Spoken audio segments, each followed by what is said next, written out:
IC-814 the Kandahar hijack के episode 4 में स्वागत है आप सभी का। अब होता यह है जैसा कि दुबई के प्रेसिडेंट ने निगोशिएट किया था कि भाई आप औरतें और बच्चों को छोड़ दो, लेकिन भाई साहब चीफ जो है वो कहता है नहीं, किसी को भी नहीं छोड़ेंगे और कोई भी नहीं जाएगा। लेकिन अब होता यह है जो प्रेसिडेंट है वो कहता है देखो अगर तुम ऐसा नहीं करोगे तो हम फ्यूल नहीं भरेंगे। एंड फिर उसका जो एक कमांडर रहता है वो बोलता है कि देखिए जनाब, अगर आप किसी की भी जान ले रहे हैं तो आपको जन्नत नसीब नहीं होगी, आपको हमेशा नर्क में ही जाना पड़ेगा। एंड देन वो कहता है कि हमें मुसलमान होना सिखाओगे। एंड फिर वो जो अगला इंसान है वो कुछ बातें बोलता है उर्दू में और वो बताता है कि आप इंसानियत रखिए और औरतों और बच्चों को छोड़ दीजिए एंड जो इंजर्ड है उनको भी छोड़ दीजिए।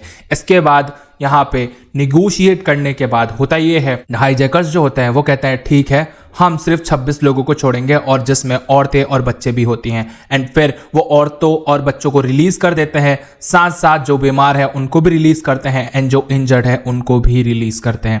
पर उसमें एक पागल बच्चा जिसकी मेंटल हेल्थ खराब है उसको वो अपनी माँ से अलग कर देते हैं और फिर उसका जो पापा है वो उसी प्लेन में होता है एंड फिर उस बच्चे को उसके पास बिठाया जाता है। इधर दिखाया जाता है जो रियल फुटेज में बहुत सारे लोग जो हैं वो छूट के आए थे और जो इंसान रुपेश मर गया था उसे भी हाईजैकर्स फेंक देते हैं प्लेन के बाहर और कहते हैं कि ये मर चुका है। एंड देन होता ये है फ्लाइट रिफ्यूल होती है एंड जो ये फ्लाइट है वापस से टेक ऑफ कर जाती है। इधर होता ये है जो मेहता है वो वापस से मसूद से पूछता है कि भाई बता दे क्या जानता है, लेकिन मसूद जो है अपना मुंह नहीं खोल रहा होता है और कह रहा होता है कि देखिए मैं इस बारे में कुछ नहीं जानता। इस बार मेहता बहुत ज्यादा गुस्से में है और वो बोलता है कि देख अगर तू नहीं बताएगा तो यहीं मार दूंगा तुझे और ध्यान रख लेना बहुत बुरा होगा। एंड फिर मसूद जो है वो कहता है कि तो मार दीजिए मेरे को क्या है। एंड ध्यान रखिए कि ये जो फ्लाइट वाला काम है वो हमारे लोगों ने नहीं करवाया है, आप मेरा विश्वास कीजिए। और यहाँ मसूद जो है वो कुछ भी नहीं बताता है। इधर अखबारों में, पेपरों में, खबरों में सब जगह हाईजैक की ही बात चल रही होती है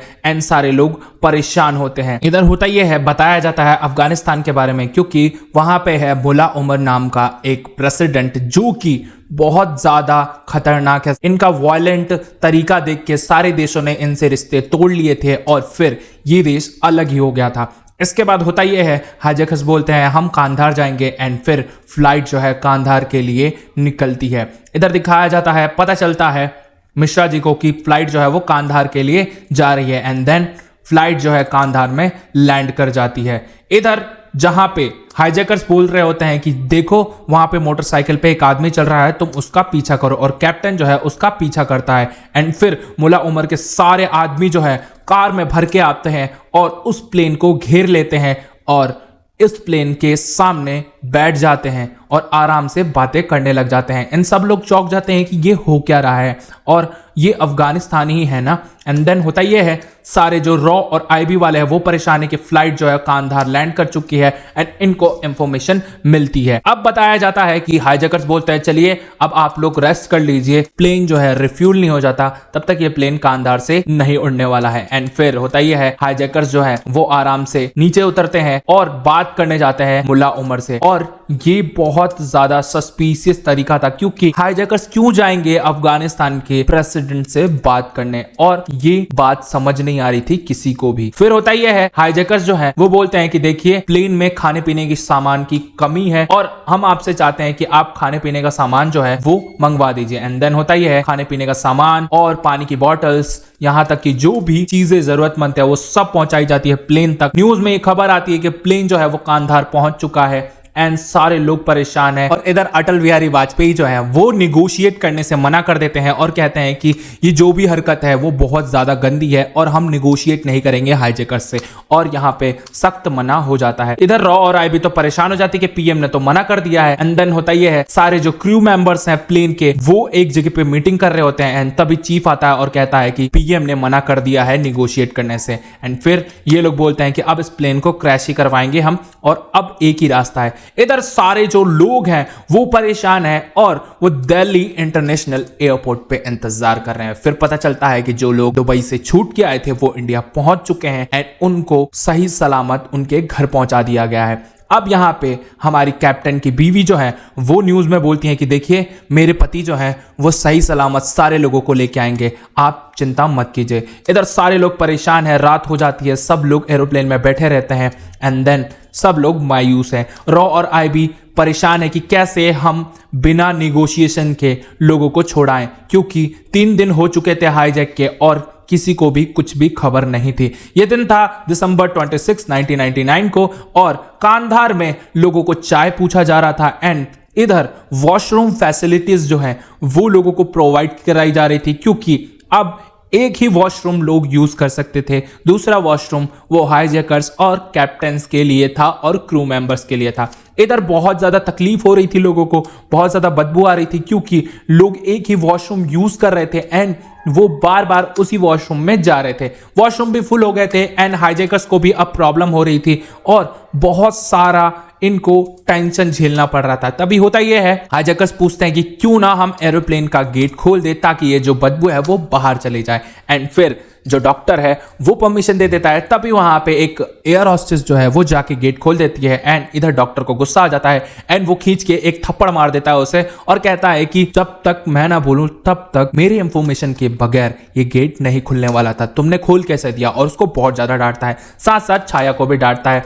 अब बारी आती है चीफ की। चीफ बोलता है कैप्टन से कि चलिए कप्तान साहब अब एरोप्लेन को उड़ाने का वक्त आ गया। यहाँ पे कप्तान बोलते हैं कि देखिए 12 घंटे से इस प्लेन को आप उड़ा रहे हैं और ऐसे ही मैं कैसे उड़ा दूं इसको। लेकिन अब चीफ मानते नहीं है और कहते हैं कि देखो ज्यादा से ज्यादा क्रैश हो जाएगा ना, हम यही चाहते हैं तुम उड़ाओ। एंड देन ये जो प्लेन है रिफ्यूल होने लग जाता है। यहाँ पे हमारे जो कैप्टन है एक तरकीब अपनाते हैं और वो कहते हैं अपने दूसरे कैप्टन से कि एक तरकीब है मेरे पास, कहो तुम मेरा साथ दोगे तो हो जाएगा। लेकिन वो कैप्टन मना कर देता है और वो बाहर चला जाता है और कहता है कि कुछ भी गड़बड़ हुई तो मेरे छोटे छोटे बच्चे हैं, मैं नहीं देने वाला साथ। फिर होता यह है जो प्लेन है वो रिफ्यूल होने लग जाता है, फ्यूल भरने लग जाता है, फ्यूल भरने लग जाता है, भरने लग जाता है, भरने लग जाता है एंड फिर कैप्टन जाके वहां से 2 बटन दबा देते हैं और इधर वहां पे चीफ आ जाते हैं। चीफ बोलते हैं कि क्या कर रहे हो तुम। तब कैप्टन बोलता है कुछ नहीं, यहाँ पे इतना प्रेशर डाल रहे हैं ये लोग फ्यूल से कि प्लेन का जो फ्यूल सिस्टम है वो खराब हो जाएगा, उनको बोलिए थोड़ा प्रेशर कम करें। एंड देन चीफ बोलता है कि अगर कुछ भी गड़बड़ हुई ना तो देख लेना तुम जाओगे जान से। एंड इधर होता ये है जो प्लेन है उसमें से जो फ्यूल है जब भर जाता है तो अचानक से फ्यूल जो है वो बहुत सारा गिरने लग जाता है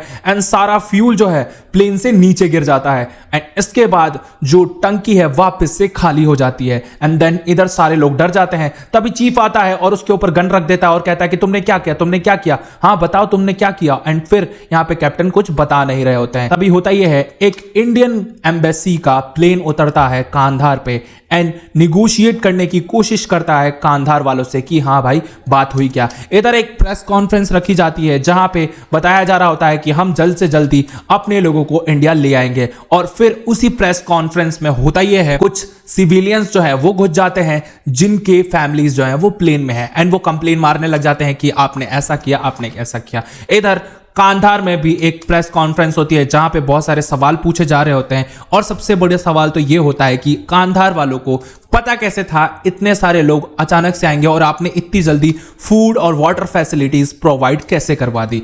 इधर प्रेस वाले जो है इंडिया के वो सोचते हैं कि हम न्यूज में खबर छापेंगे, बट वहां की जो हेड है शालिनी वो बार बार मना कर रही होती है अपने रिपोर्टर को कि नहीं मेरे इंफॉर्मेशन के बगैर तुम कुछ नहीं करोगी। इधर आईबी और रॉ वाले डिसाइड करते हैं कि हमें कांधार जाना चाहिए, एक टीम बनेगी हमारी और निगोशिएट करने की कोशिश करी जाएगी। एंड फिर यहाँ पे दिखाया जाता है कि जो लोग हैं वो बहुत ज्यादा परेशान है क्योंकि प्लेन में सिर्फ नॉन वेजिटेरियन खाना है एंड आधे से ज्यादा लोग जो थे वो वेजिटेरियन थे। राम जो है वो जिस पर्सन को पकड़ के लाया था उसको बहुत बुरी तरह मार रहा है एंड उससे पता लगाने की कोशिश कर रहा है कि हाँ भाई प्लेन में था क्या और उसने बैग में डाला क्या था। और फिर पता चलता है कि उसने बैग में 17 किलो एक्सप्लोसिव डाला था। इस वजह से होता यह है अब राम फोन करते हैं वीके के पास और सारी इंफॉर्मेशन दे देते हैं और वीके जो है वो फोन करते हैं कांधार में जहां पे उनका एक दूतावास आदमी है और उससे पूछते हैं कि कांधार पे फ्लाइट लैंड कर गई है या नहीं और निगोशिएशन करने के लिए